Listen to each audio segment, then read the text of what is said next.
Welcome to It's Not Just Menopause, the podcast that empowers you to navigate midlife with confidence through real talk, root cause insights, and no BS strategies that actually work. If you're dealing with fatigue, stubborn weight, brain fog, or just feeling off and overlooked, this show is for you. Discover what's really going on with your hormones and why it's not just about estrogen. Each episode breaks down what your doctor didn't explain, the internet got wrong, and what your body's been trying to tell you all along. From stress and metabolism to nervous system support and functional nutrition, we'll cover the tools that help you feel more like yourself, again, without restrictive diets, overwhelming plans, or hormone hype. I'm your host, Cindi, functional nutrition practitioner and certified menopause specialist. I'm here to guide you through the midlife noise so you can stop guessing, get the clarity you deserve, and finally take back control of your health. If you've ever felt dismissed, overwhelmed, or like your body just isn't responding the way it used to, you're in the right place. Let's rewrite the menopause story without the fluff. Hey everybody, welcome back to another episode of It's Not Just Menopause. Today I want to talk about something that is happening right now that no one is really saying out loud.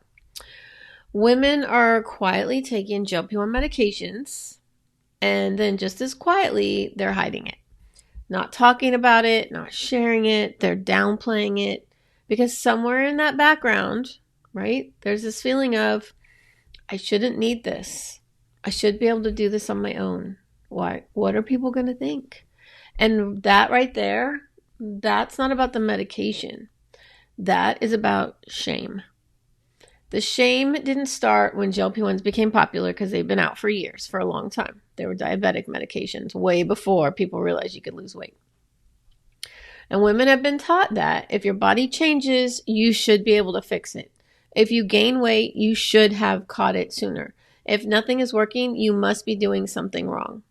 And especially for women over 40, there's this added layer of you should know better by now.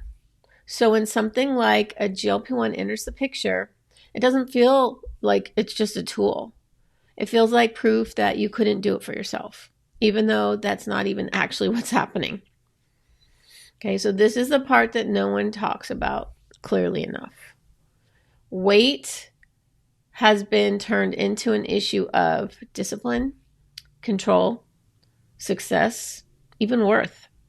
So now, if you lose weight the right way, you're praised.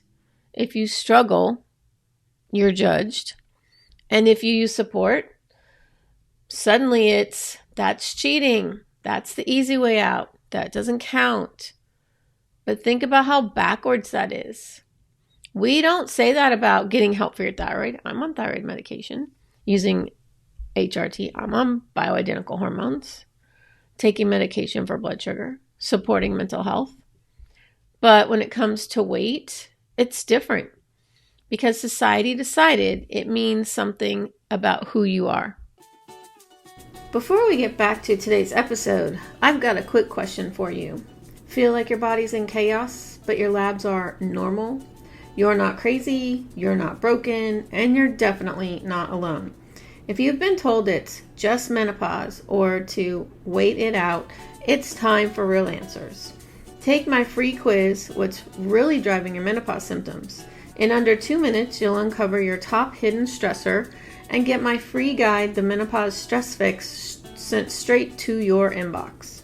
Head to cindistickle.com/quiz or click the link in the show notes. If you're doing everything right, but still feel like a mess, this quiz is your next step. All right, let's get back to today's episode. And if you're in perimenopause, this hits even deeper because for a lot of women, this is the first time their body stopped responding the way it used to. The things that always worked stopped working. They feel like they've lost control. And instead of hearing your body is changing and you need a different approach, what they hear is try harder, be more consistent, eat less, move more. So when that doesn't work, they internalize it. And then if they consider something like a GLP-1, now feels like failure on top of frustration. Okay? But what most people don't see is what we were as women were doing before they even considered this, right? Like me, I'm on it. So it's years of trying to eat perfectly, cutting calories, doing more cardio, tracking everything, starting over every Monday, pushing through exhaustion, and still not getting the results they expected. That part gets erased. So instead of seeing a woman who's been trying for years, like me, right? Society sees she just took a shortcut. And that disconnect, that's where a lot of the shame lives. Okay. And this is where I want to say something that might make some of you uncomfortable. But does it look like I care? No. A lot of the loudest voices criticizing GLP-1s have never actually struggled with their metabolism. Okay. They've never had a body that stopped responding. They've never done anything right and still felt stuck, right? They've never been exhausted, frustrated, and wondering why nothing is working anymore. But they're in the industry, the wellness industry, the fitness industry. They're trainers, coaches, influencers. And because they've always been able to maintain their body a certain way, they assume that's how it works for everyone. I know someone who's anti-GLP-1 as a personal trainer. That's not someone who I would want as a personal trainer. I'd want someone who is open and supportive of my choices. So when they see women, these people that are anti-GLP-1, when they see women using GLP-1s, the reaction is, you don't need that. You should just eat better. You should just train harder, right? Or I've even had dietitians throw studies at me. It's like, I'm sorry, just because there's studies out there doesn't mean that that fits for everyone, right? Everybody's body is different. And if you're trying to eliminate a certain food that is, making you sick or you shouldn't have, like I don't eat soy because of my thyroid medication. And I avoid it because it's a GMO product. It's an endocrine disruptor. But someone decided to give me 3 different studies, no less, not just 1, 3. It was a registered dietitian. And I was like, yeah, I've seen those studies. But just because it's in a study doesn't mean that that's going to work for everyone. But that's another topic. I'll talk about dietitians and how they're so clinical that they lost their personal touch. Like they don't know how to talk to people. They just throw technical crap at people. Okay. But the ones that are coaching and fitness, right, that are just blaming women. But here's the question no one is asking. Who are you to judge a body you've never lived in?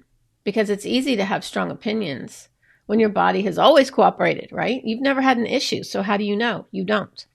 It's easy to preach discipline when your metabolism is never pushed back. It's easy to say, just do it naturally when that's always worked for you.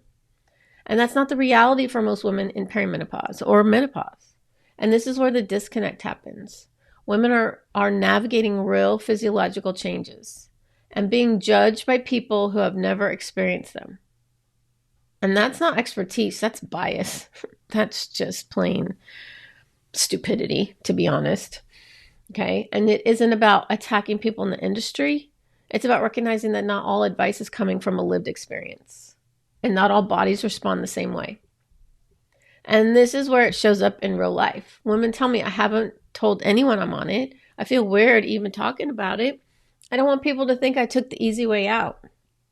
And underneath that is this pressure to prove I'm still disciplined. I still work hard. I still deserve this. But you shouldn't have to prove your worth to feel good in your body. Okay. And nothing like needing support is not a character flaw. Using a tool is not a failure. And struggling in a body that has changed is not a sign that you didn't try hard enough. And when everything around you is telling you the opposite, it's easy to start believing it. The problem isn't that women are using GLP-1s. It's the narrative around them. Right now, women feel like they have to choose between getting help or being judged. I mean, it's like, girl drama in middle school, like the girl bullies. Like, get over it already, right? And that's not a real choice between getting help and being judged. That shouldn't even be a choice. And what actually needs to change is this idea that you're only allowed to feel proud of your results if you struggle enough to earn them? Well, I have struggled for years and now I'm getting them. So guess what? I have struggled enough to get them, but I'm using a tool to help my metabolic issues. So instead of asking, did I do this the right way? A better question is, am I supporting my body in a way that actually works? Because your body doesn't care about societal rules. It responds to support, nourishment, and consistency. Not whether someone else approves of how you got there, because frankly, it's none of their damn business, right? If you've been feeling this, like if you've questioned yourself, if you felt like you've had to justify your choices, take a step back and look at where that's actually coming from. Because most of it isn't yours. It's learned, it's conditioned, and it's been reinforced for years. And it's society, basically. And so you're allowed to get support. You're allowed to make decisions that help you feel better. And you're allowed to do that without carrying the shame about it.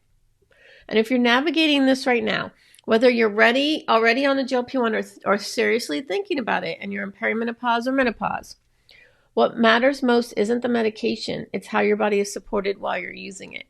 Because this is a part that no one talks about, the nutrition part. Like, you have to eat when you're not hungry. So how do you do that, right? So GLP-1s change your appetite, but they don't change what your body actually needs. And that's where most women start to struggle. So I created my free workshop, GLP-1 Nutrition in Perimenopause and Menopause, the missing nutrition piece no one talks about. And this is where I walk you through the what and the why, the what your body needs, literally needs while your appetite is lower, and why you need to support your metabolism so it doesn't slow down any further, right? And, giving you the story behind why it's so important, okay? And the link will be in the show notes, okay? It's free. It's on April 14th. There will be a recording. You just have to sign up for it.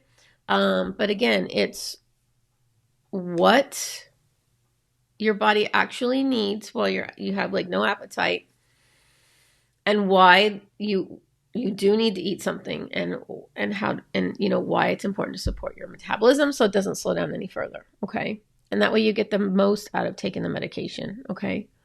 Because this isn't about proving anything to anyone, right? Being on this. It's about finally doing what works and actually supporting your body while you do it, okay? I am here with you. Reach out to me if you are getting shamed by people that should mind their own damn business. And I can help you and we can chat. Okay. I will be in your headphones next week. Thank you for tuning in to It's Not Just Menopause. I hope today's episode gave you real clarity about what's actually going on in your body and reminded you that it's not just your hormones and it's definitely not your fault. If you found value in this conversation, make sure to follow the show so you never miss an episode. You can also connect with me on Instagram at Cindi Stickle Nutrition, or head to cindystickle.com for more resources and personalized support on your menopause and midlife health journey. Until next time, keep questioning what you've been told and trust that your body is not broken. You just need the truth and the tools that actually work.